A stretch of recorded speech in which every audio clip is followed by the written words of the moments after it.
Shalom a todos, sejam muito bem-vindos ao canal Caminho Israelita, vocês estão bem? Pessoal, hoje eu vou fazer um vídeo bem diferente do que vocês estão acostumados aqui no canal, tá? O vídeo de hoje ele vai ter um formato de React. Separei dois vídeos aqui sobre a doutrina da semente da serpente. Recentemente eu perguntei aqui no canal, fiz uma enquete, se as pessoas elas acreditavam nessa doutrina e algumas pessoas disseram que sim. E hoje eu vou analisar aqui dois vídeos junto com vocês sobre os argumentos que quem defende essa doutrina utilizam e nós vamos ver se isso confere biblicamente, tá bom? Então hoje vai ser um vídeo em formato um pouco diferente, vai ser meio longo, mas já peço que você deixe o seu like no vídeo para fortalecer, para esse conteúdo chegar a mais pessoas, e para quem ainda não é inscrito, se inscreve aí no canal, ajuda a chegar nos primeiros 1000 inscritos, quem sabe a gente consegue essa conquista aí. Então vamos já analisar aqui os argumentos que eles trazem, e só para abrir um plano de fundo, né? Essa doutrina ela consiste basicamente no seguinte: Satanás teria tido relações sexuais com Eva, né? E depois Adão também teria tido relações sexuais com Eva, e aí Eva teria dado à luz a duas descendências, a descendência de Adão e a descendência da serpente. E aí isso explicaria até Gênesis 3,15, né? A semente da mulher, a semente da serpente. Vamos ver então os argumentos que eles utilizam. Eu vou pausando aqui e a gente vai analisando os argumentos que eles utilizam no decorrer do vídeo, se confere com o que está na escritura ou não. Então, vamos iniciar. O primeiro vídeo que eu separei aqui é esse vídeo desse rapaz aqui, Luiz. Eu não conheço ele, tá? Esse vídeo foi enviado para mim. E vamos aqui analisar os argumentos que ele utiliza para defender essa doutrina. Você sabia que o hebraico bíblico revela qual é a real transgressão que Eva realmente cometeu no Jardim do Éden? Olha só que incrível como que o hebraico bíblico é tão revelador e esclarecedor. Aqui ele já começa dizendo que o hebraico revela o real pecado que Eva cometeu, né? Que o hebraico bíblico ele traz isso. Vamos analisar.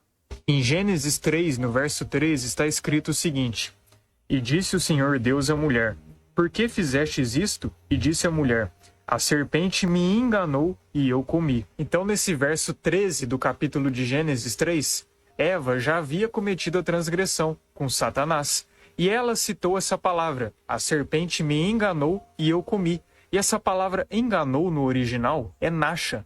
E nasha significa enganar, iludir ou seduzir. Aqui eu já quero fazer uma pausa, tá? Ele disse que a palavra enganou no original é nasha. Vou mostrar para vocês daqui a pouco, isso aqui é mentira, tá? Eu não tô aqui para atacar a honra nem a pessoa do rapaz que tá fazendo o vídeo, tá? Mas os argumentos têm que ser combatidos. E aquilo que é mentira tem que ser exposto. Vou mostrar para vocês daqui a pouco que a palavra nasha não está no texto, tá? Vamos continuar. Só aí já dá para ver que essa palavra tem o sentido Vou voltar um pouquinho aqui. seduzir. Só aí já dá para fica enganar, iludir ou seduzir. Só aí já dá para ver que essa palavra tem o sentido também de seduzir. E seduzir indica o quê? Que área específica? Aqui ele está tentando te levar para o pensamento dele, dizendo que a palavra seduzir, né, a palavra nasha, ela significa enganar, iludir e seduzir. Ela tem várias aplicações, né? Mas a aplicação que ele quer chamar a atenção é seduzir. Talvez ele não saiba, mas nem em português a palavra seduzir ela tem somente conotação sexual, tá? A palavra seduzir ela significa também atrair, por exemplo, o caçador que atrai a caça, envolver. Não tem simplesmente o significado de sedução sexual. Se na sociedade hoje essa palavra ela tem um significado de sedução sexual, não quer dizer que se aplica em todos os casos, tá? Nem no português, quanto mais no hebraico. Vamos continuar. Mas a revelação mesmo está na composição dessa palavra, porque ao contrário do idioma em português, cada letra específica não tem um significado. Já nos idiomas orientais, como no idioma hebraico, cada letra específica possui um significado. Tanto que no hebraico mais antigo, as letras eram simbolizadas por meio de figuras que simbolizavam o significado de cada uma delas. Por exemplo, a letra Aleph, que é a primeira letra do alfabeto hebraico, era simbolizada por meio de um boi, pois o significado dessa letra é boi, força ou liderança. E assim é com as demais letras do alfabeto hebraico. E agora olha só qual é a composição dessa palavra nasha do hebraico.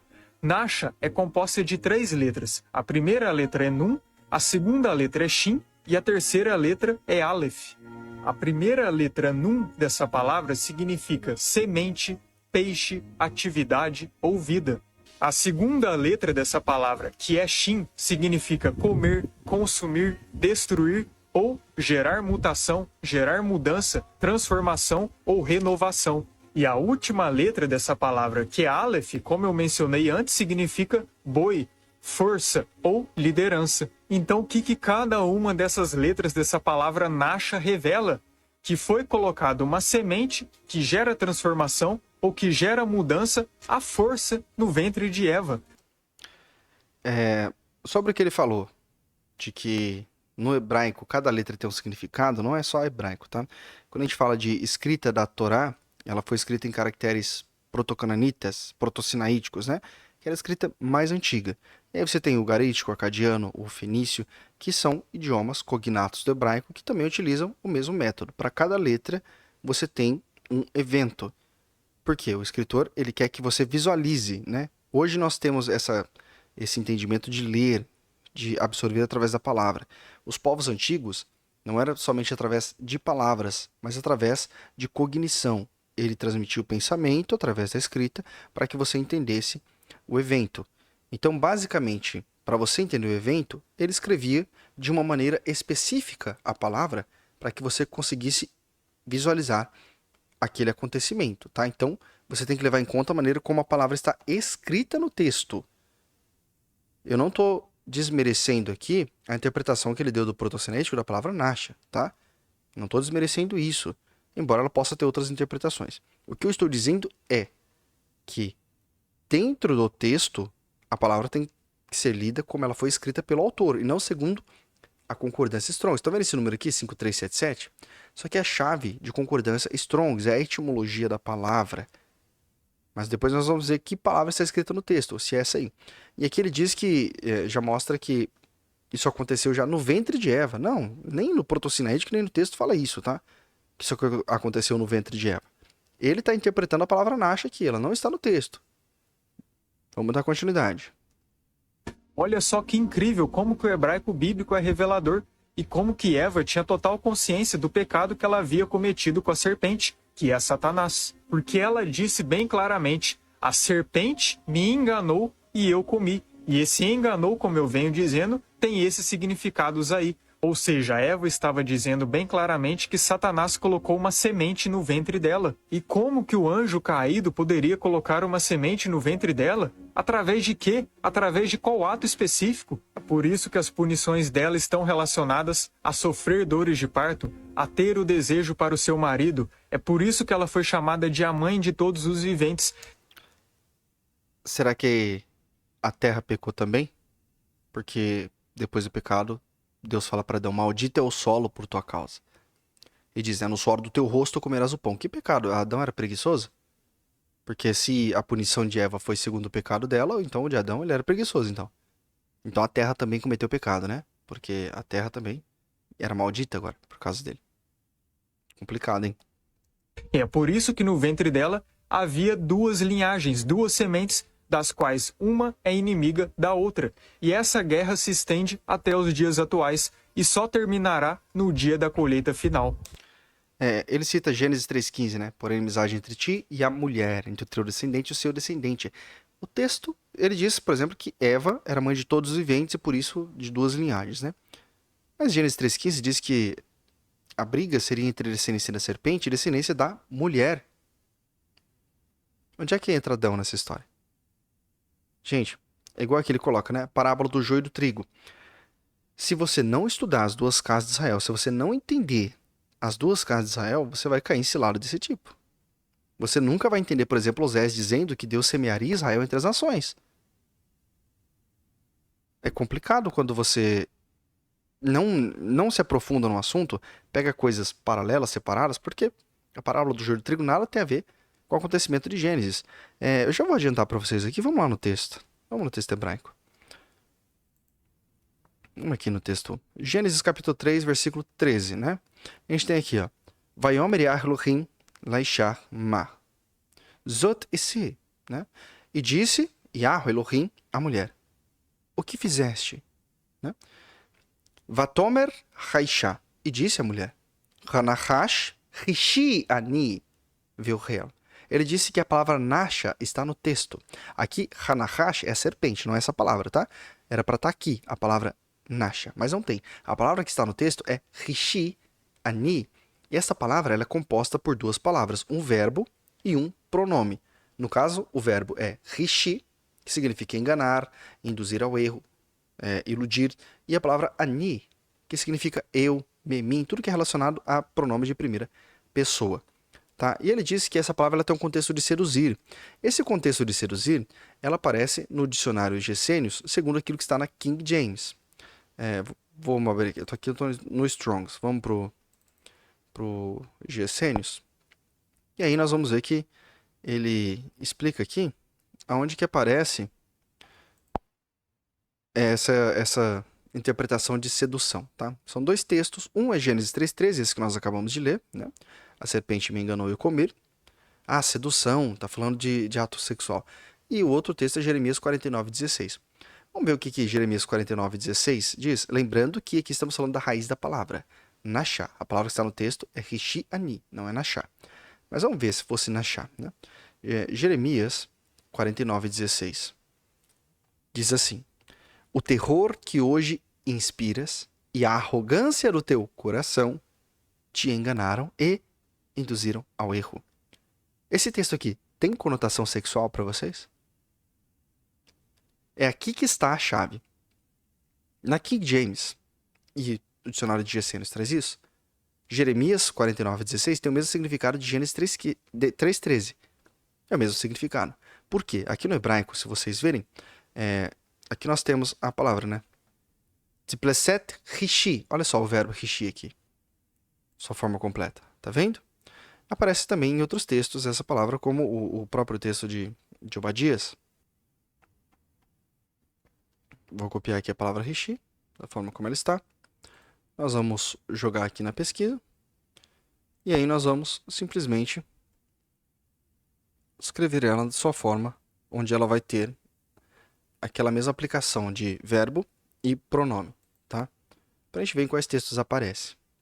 Nós temos em Gênesis capítulo 3, versículo 13, que é aquele que a gente leu. Jeremias 49:16, que a gente leu, né? Obadias capítulo 1, versículo 3, que basicamente é o mesmo texto de Isaías. A arrogância do teu coração te enganou. Olha só. Só que aqui nós temos, né? Zedon, Levichá, Rishiecha. Olha só, a palavra Rishi aqui, o verbo, composto com o pronome aqui, né? Pronome de segunda pessoa. Te enganou, né? Rishiecha, te enganou. Aqui está junto. Lá em Jeremias, nós temos somente a palavra Rishi, separado, né? E na frente nós temos Otra. Aqui nós temos Rishiecha, tudo junto, escrito. Não é a palavra Nasha também. Então, por aqui você já começa a ter uma noção, né?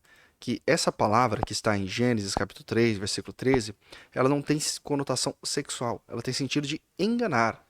E lembra que ele estava falando que no hebraico antigo cada letra ela tem um significado? Pois é, mas para você ler os pictogramas do proto-sinaítico, proto-cananita, você tem que ler como o autor deixou escrito. E aqui o autor deixou escrito Rishi Ani e não Nasha, que nós temos a letra Rei, a letra Shin, a letra Yud, a letra Aleph, a letra Nun e novamente a letra Yud, né? Nós temos aqui aquele, né, que inspira, né, ou a inspiração, que destrói o trabalho do líder e o fruto do trabalho. Olha só, a inspiração que destrói o trabalho do líder e o fruto do trabalho. Isso parece algo sexual para você? Ou parece mais com o que está aqui em Jeremias, capítulo 49, versículo 16, que é onde cita a mesma palavra? Olha só. Induzir ao erro. Alguém que destrói o trabalho do líder e o fruto do trabalho. Alguém que induz ao erro. Tá vendo como o proto-cinético ele complementa o texto? Exatamente como ele está escrito lá? Então aqui começa a primeira questão. Ele já mente sobre a palavra que está no texto. Ele mentiu, ele disse que a palavra Nasha está no texto. A palavra Nasha não está no texto. E o desafio para qualquer um que defenda essa tese, que apresente uma única vez que a palavra Nasha ela aparece na escritura com contexto sexual. O desafio aqui, o desafio está lançado. Porque não aparece. Esse argumento de que Caim ele era filho de Satã, ele vem de algumas interpretações mal feitas do capítulo 4, versículo 1 de Gênesis aqui. Que nós lemos, né? Vechaadan yedar et Havai sheto, vetachar veteled et Caim. Ou seja, né? E Adão conheceu Eva, sua esposa. Essa palavra Yadá, em outros vídeos, ele diz que ela muitas vezes tem o conceito de sexo. Mas qual que é a questão aqui? Assim como a palavra comer em português, vou dar aqui um exemplo bem pejorativo, tá? A palavra comer em português, ela também tem conotação sexual. Mas depende do quê? Do contexto. Se eu digo eu comi uma maçã, tem conotação sexual nisso? Não tem. É uma palavra que é muitas vezes usada para conotação sexual, mas não quer dizer que tem sempre conotação sexual. Depende do contexto. Aqui é a mesma coisa. V'cha'ada yedá et chavá. Então a palavra yedá aqui, ela tem conotação, esse conhecer, tem conotação sexual, por causa do contexto. Adão conheceu Eva, sua esposa, e ela engravidou. Vetachar. E aqui no hebraico, na regra gramatical, nós temos a letra vav, que é um vav conjuntivo, que é como se fosse uma ligação. Ou seja, e ela engravidou. Esse engravidou está ligado a qual evento? Adão conheceu Eva, sua esposa. O próprio texto diz isso. E se nós formos para o pictograma, para a leitura dos pictogramas? Aqui nós temos a letra Vav. Imagina uma estaca em uma tenda, que é feita para fixar, que é feita para sustentar. Esse é o Vav, tá? A letra Tav, que é como se fosse um sinete, uma marca, um anel, um sinal, um pacto, uma aliança, tá? A letra Tav. A letra Rei, que significa revelar, inspirar, contemplar. E aqui nós temos a letra Resh, que é cabeça, líder, patriarca, tá? Representação do líder, do patriarca. E aí nós temos, né? V'cha'ada yedá et chavá shetó, e Adão conheceu Eva, sua esposa. E aí nós vamos ler agora nos pictogramas. Fixou a marca, revelando o patriarca. E fixou a marca. Qual marca? Ela engravidou dele. Revelando o patriarca. Qual patriarca? Ligado ao acontecimento. V'cha'ada yedá et chavá shetó. Adão, o patriarca. Ela engravidou de Adão. Veteled et Caim. E deu à luz Caim. Vetomer. E disse: Keniti adquiri. Ish et Yehuá. Adquiri um homem de Yahweh. Esse adquirir um homem de Yahweh é onde eles interpretam que Eva teve relações com o Criador. Por quê? Porque Eva está mencionando o Criador no momento do nascimento. Inclusive, em outros vídeos, em uma live, não sei se é a esposa dele, que menciona que aqui Eva aparece, é sempre o homem que aparece nessas situações. Mas não é verdade. Se a gente for aqui em Gênesis, capítulo 29, versículo 31 aqui, a gente vai ver, por exemplo, as esposas de Jacó, né? Lia. Lia concebeu e deu-lhes um filho que chamou de Ruben, exclamou ela. Yahweh contemplou a minha aflição. Olha só, ela dando o merecimento de sua gravidez ao Criador. Por quê? A cognição antiga, o pensamento antigo era o seguinte: quando uma mulher engravida, foi Deus quem abriu a sua madre para que ela engravidasse. É Ele quem gera a vida. A vida não vem do acaso. E aí nós vemos, Lia engravidou de novo, deu-lhes outro menino e exultou. Porque o Senhor observou que sou desprezada. Veja como Deus está sempre no meio da equação aqui, né? Concebeu. E por último, se você vê o próprio Judá, né? Desta vez louvarei a Yahweh. Então, é um padrão. Quando Eva ela diz adquirir um homem do Senhor, ela está dando os créditos a Deus. Ela não está dizendo que ela engravidou de Deus. Então, se a gente for em Gênesis, capítulo 4, versículo 1, eles dizem também que Caim e Abel são irmãos gêmeos. Por quê? Porque na sequência do versículo 12 nós temos, né? Vetosef, Leledet et Havel, né? Em seguida, né? Seria assim, depois, deu à luz a Abel. Isso quer dizer que são gêmeos? Não.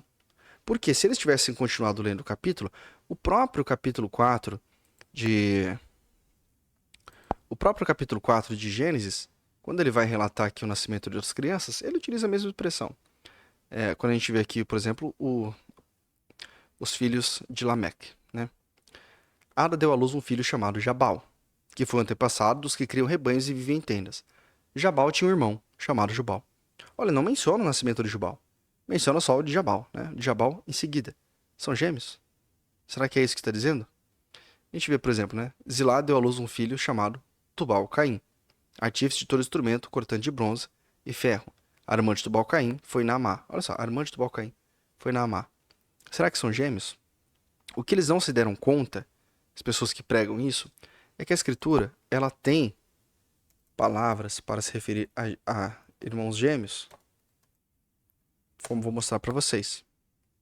Se a gente for aqui em Gênesis 25, 24, a gente vai ver, por exemplo, o nascimento de Jacó e Esaú, né? Cumprindo os dias para que desse a luz, eis que se achavam gêmeos no seu ventre. Olha só. Gêmeos no seu ventre. Então a escritura, ela tem palavras para definir gêmeos. Tomim. Vamos abrir aqui no Concordância Strongs. Olha só. Tomim, gêmeo. E a escritura cita quando é nascimento de crianças gêmeas. Por exemplo, nós temos aqui Gênesis 38, 27, né, sobre Tamar, quando ela ficou grávida de Judá. Quando chegou o tempo do parto, descobriram que Tamar ia dar à luz gêmeos.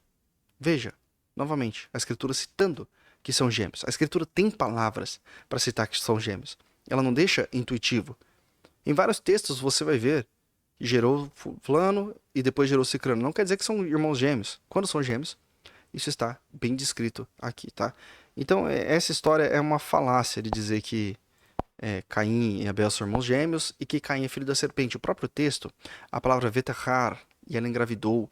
Isso aqui, vetahar, está ligado ao ato de que Adão conheceu Eva, sua esposa, e ela engravidou e deu à luz. Caim é filho de Adão, tá? Alguns argumentos deles. Por que, por exemplo, Caim não é citado na descendência de Adão? Porque simplesmente, se você olhar, nem Abel é citado. É citado de Sete em diante. Por quê? Do capítulo 5 em diante vai até contar a história de Noé, no capítulo 10. E a história de Noé, aliás, né, até o capítulo 6, a genealogia de Noé veio de Sete. Para que vai citar Caim? Se você for em Crônicas, por exemplo, a linhagem do rei Davi, ela vem de Judá. E ali de Judá vai até Jacó, Abraão. Não cita, por exemplo, Arã, que era irmão de Abraão.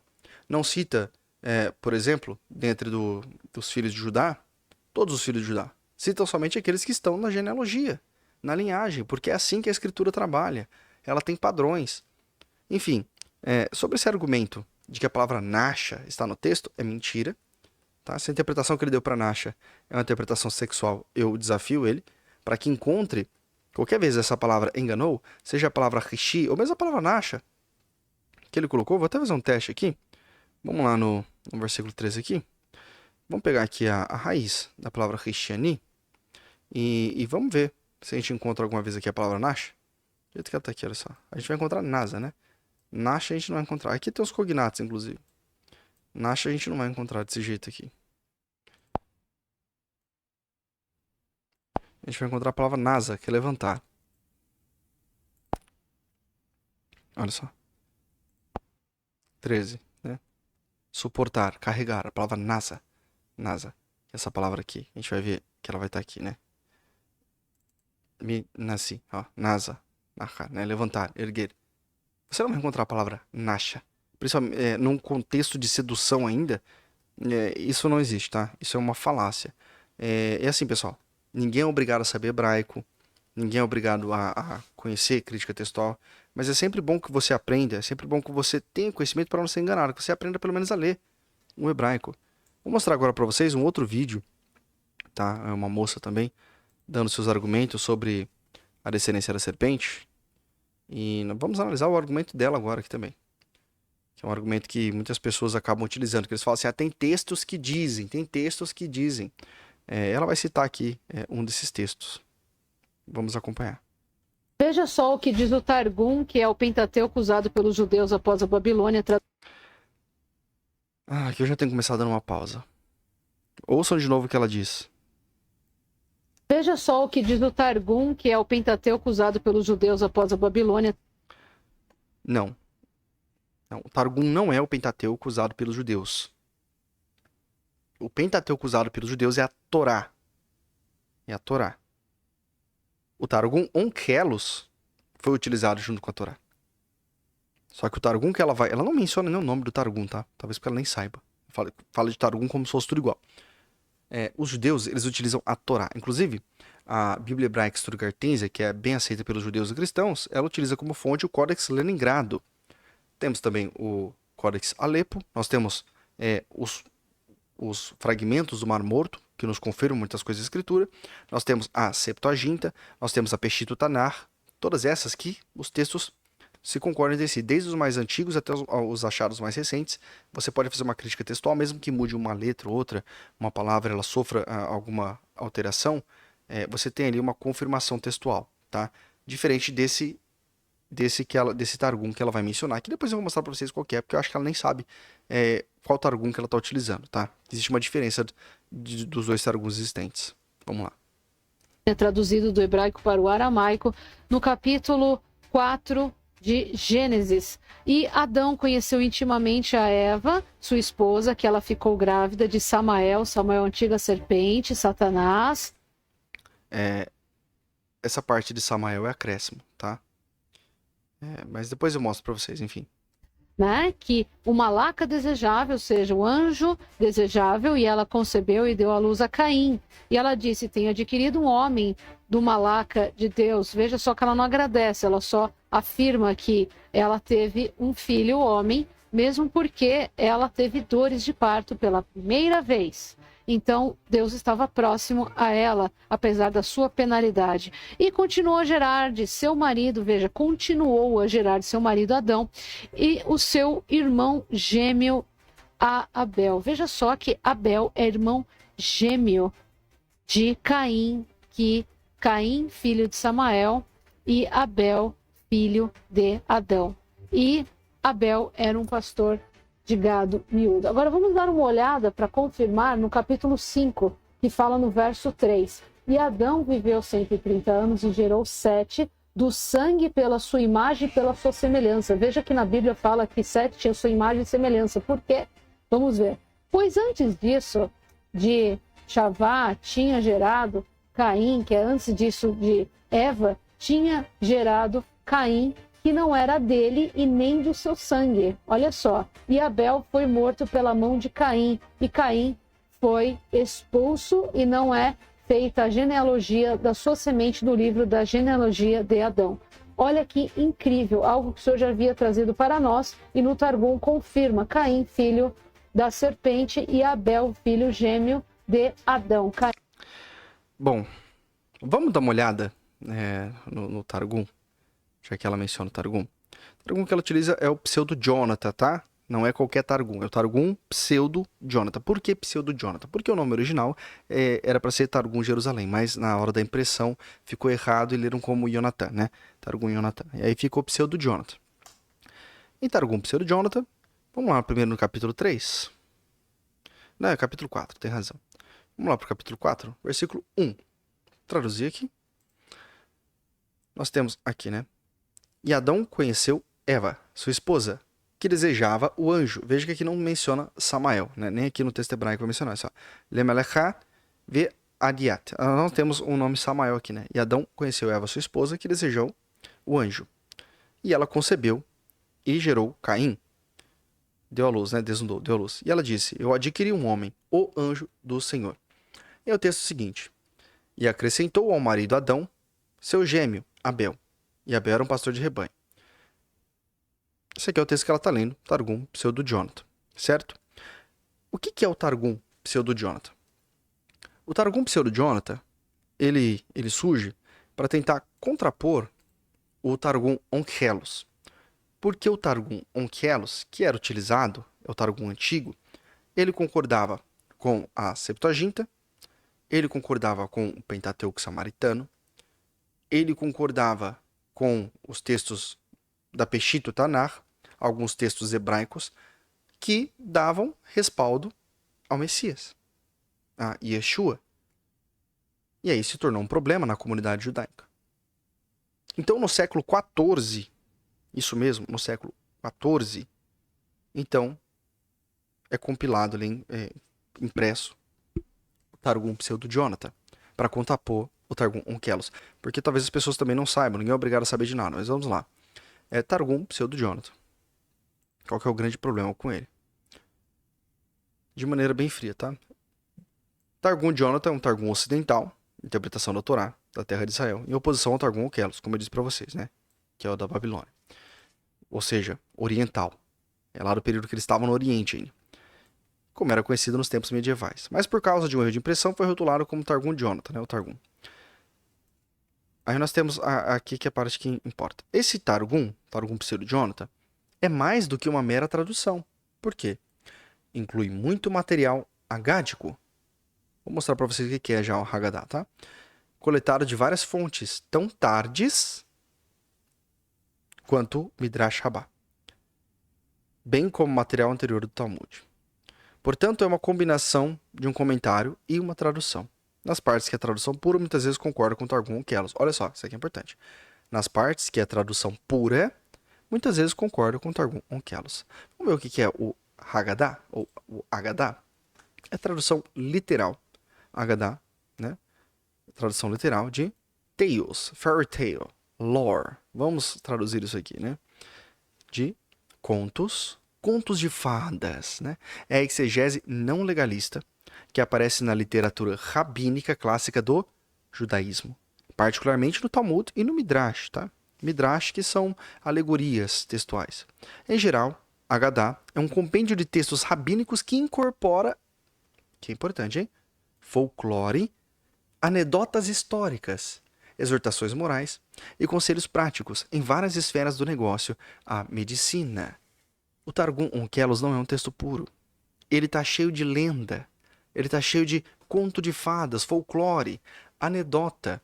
E aqui a gente vê que, olha só, nas partes que a tradução é pura, muitas vezes concordo com o Targum Onkelos. O Targum Pseudo-Jonathan, para vocês terem uma noção, o Menachem Rehanati já tinha destacado ele como sendo do século XIV. Em 2006 fizeram um novo estudo para dizer que era do século IV, porém não faz o menor sentido, porque tem trechos dentro do Targum que coincidem muito com filosofias judaicas que só surgem no século X para o século XI, tá? E isso está dentro do Targum, ou seja, ele é bem tardio, né? Ano 1500 e ano 1591, por aí. Então a gente vem aqui pro Targum Onkelos. Lembra que onde o Targum Pseudo-Jonathan ele é o texto puro, ele concorda com o Onkelos. Então vamos ver o que o Targum Onkelos, que é o mais antigo, o que ele diz nesse texto de Gênesis, capítulo 4, se ele fala isso aí que o outro texto fala. Vamos lá, capítulo 4, versículo 1. V'cha'adam yedad it Havá itete, né? O homem conheceu sua esposa, Eva. Ela concebeu, deu à luz Caim.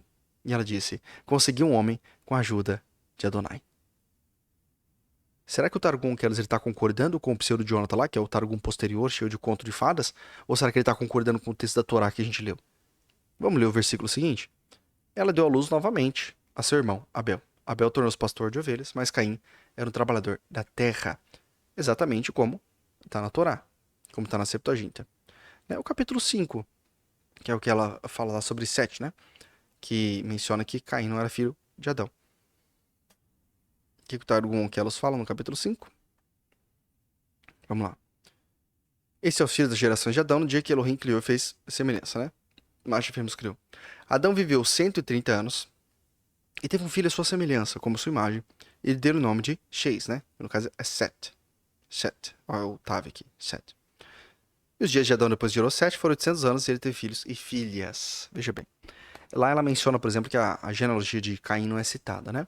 Pergunta, então cadê a genealogia desses filhos e filhas que Adão teve?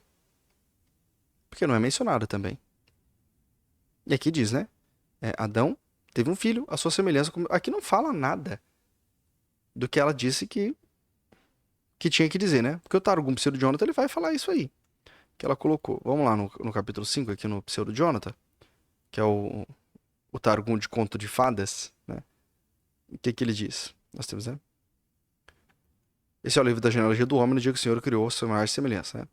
Homens e mulheres ele criou, abençoou e fez sua palavra. Chamou o homem, foram criados, né?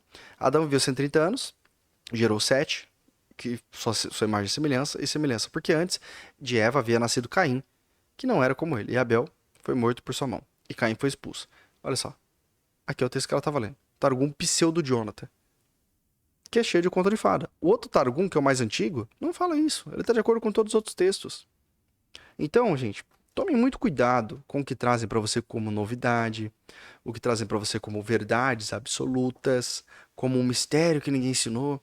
E sabe por que esse livro foi descartado? Porque os textos mais antigos não tem nenhuma concordância. Isso é crença moderna, tá? Inclusive, se vocês tiverem curiosidade, isso está na lenda dos judeus, tá? Nos Midrash.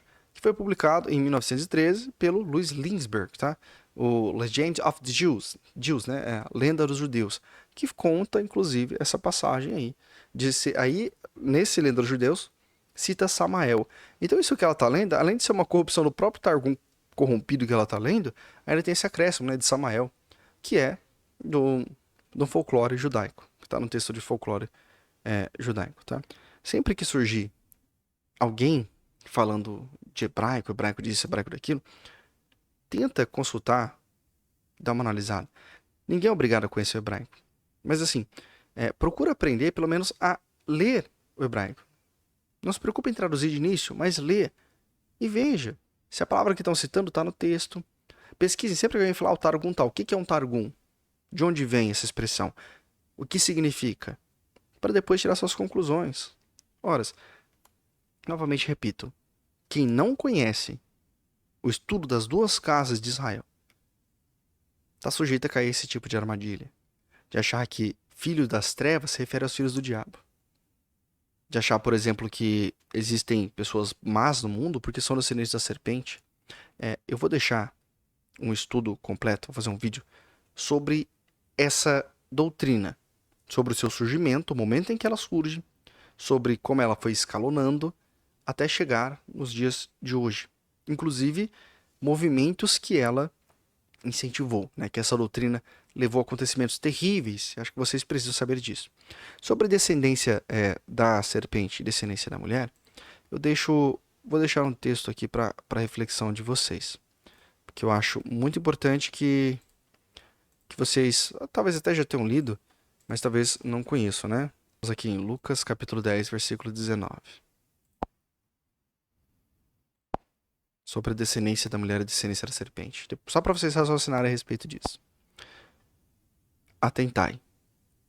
Eu vos tenho dado autoridade para pisardes serpentes e escorpiões, assim como sobre todo o poder do inimigo, e nada, nem ninguém vos fará qualquer mal. Do que será que o Messias está falando aqui, hein? Será que ele está falando de serpente de verdade, escorpião de verdade? Enfim, fica para vocês de reflexão. Se gostou, deixa o like nesse vídeo, tá? Se não é inscrito, se inscreve. Eu sei que é chato ficar pedindo, mas ajuda a chegar aí nos 1000 inscritos. Compartilha esse vídeo, tá? E não cai em qualquer lorota por aí. Porque o que mais tem é gente mentirosa e desonesta que mente sobre palavras que estão no texto, falam daquilo que não conhece para defender teorias satânicas. É isso, um shalom, shalom, lehi traot.